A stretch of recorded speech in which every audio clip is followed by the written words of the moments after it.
ही क्यों फ्रांसीसियों के देश में किसी विद्यार्थी का आकलन अंकों के आधार पर नहीं होता, जर्मनी में किसी विद्यार्थी का आकलन अंकों के आधार पर नहीं होता, अमेरिका में किसी विद्यार्थी का आकलन अंकों के आधार पर नहीं होता। माने अंग्रेजों ने जो कुछ हमारे देश में चलाया उसको अपने देश में उन्होंने नहीं अपनाया, क्योंकि वो जानते हैं कि ये आकलन की पद्धति पूरी गलत है।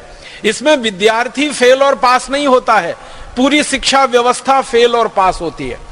क्योंकि विद्यार्थी के बारे में तो ये माना जाता है कि वो तो मिट्टी का कच्चा घड़ा है, जैसा आप ठोक पीट के बना दोगे वैसा वो हो जाएगा।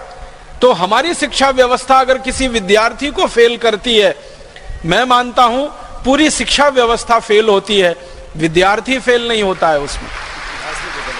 और हमारे देश में मैकॉले के द्वारा जो विषय तय किए गए उनमें से एक इतिहास विषय, जिसमें मैकॉले ने यह कहा कि भारतवासियों को सच्चा इतिहास उनका नहीं बताना है, क्योंकि इनको गुलाम बना के रखना है, इसलिए इतिहास को विकृत करके भारत में पढ़ाया जाना चाहिए।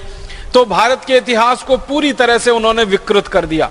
सबसे बड़ी विकृति जो हमारे इतिहास में अंग्रेजों ने डाली, जो आज तक जहर बनकर हमारे खून में घूम रही है, वो विकृति ये है कि हम भारतवासी आर्य कहीं बाहर से आए।